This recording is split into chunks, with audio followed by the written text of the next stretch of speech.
بیا ورته الله تبارک وتعالی فرمایل اوس لاړ شه د جهنم د تلو اسباب وګوره چې د جهنم ته به خلک د کومو عملونو د وجې نه ځي.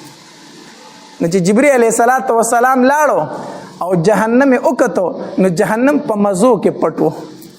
جهنم په څه کې پټ و؟ په مزو کې پټ دی. ځکه چې عیاشۍ دي، خوشحالۍ دي، بدکارۍ دي، غلا ده، زنا ده، بل عمل دی بل عمل دی، ټولې خوشحالۍ. ګناه خو د هر انسان زړه غواړي که نه؟ د هر انسان زړه ګناه غواړي، خو ځان به د ګناه نه بچ کړي. نو چې ستا زړه سمني او هغه کوي، خپله مرضي کوي او ځان خوشحالۍ په دنیا کې، نو چېرته به ځې؟ جهنم ته به ځې که نه؟ نو جهنم توش په خوشحالو کې پټ شوی و. نو چې جبرئیل علیه السلام واپس راغی وی الله د جهنم نه ځان ساتل ډېر ګران دي، دې نه ځان ساتل ډېر زیات ګران دي، ورنه اکثر خلک هم دې جهنم له راځي، دې جهنم ته به داخلېږي. الله ته دې وجې نه په دین اسلام کې به تکلیفونه برداشت کوي. دا تکلیفونه ستا د اوچتوالي دپاره دي، ستا د ګناهونو د ختمولو دپاره دي.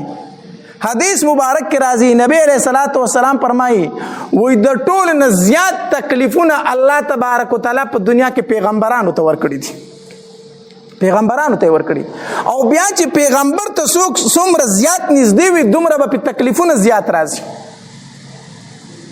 څومره چې پیغمبر ته څوک نږدې دی دومره به په هغه باندې څه وي؟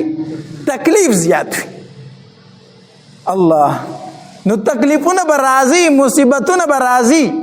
بعضې خلک داسې که نه مونږ ته ټلیفون وکړي وایي مولي صاحب چې مونځ او دس مې نه کوه ښه بېکاره ګرځېدم نو هر کار مې سم و. اوس مې وظیفې شروع کړی مونځ او دس مې شروع کړی یو کار مې هم سمې نه خوري. داسې وایي پکې اکثر خلک که نه وظیفې هم کوم مونځونه هم کوم او نور فاسقان فاجران دي د هغې کار په بره روان دی او زما هغه په ښکته را روان دی.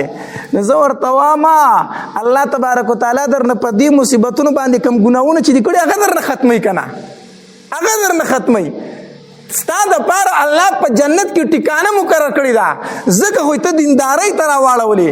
اوس په دې دیندارۍ کې به مصیبتونه راځي چې کوم ګناهونه شوي چې د هغې کفاره درله په دنیا کې درکړې شي او الله تبارک وتعالی به ستا درجې اوچتې کړي، دغه مقام ته دې ورسوي. نو ان مع العسر یسرا، ان مع العسر یسرا. د دین اسلام د پاره چې چا سختی برداشت کړي ده کنه نو د هرې سختۍ سره بیا څه دي؟ خوشحالۍ دي. د هرې سختۍ نه وروسته بیا خوشحالۍ دي. خو د دین اسلام د پاره دا نه چې د دنیا د پاره ته تکلیفونه برداشت کړه بیا و چې وروسته به خوشحالۍ راځي. د دین اسلام د پاره د شریعت د پاره چې چا تکلیف برداشت کړي الله تبارک وتعالی په بیا ښې ورځې راوستې دي.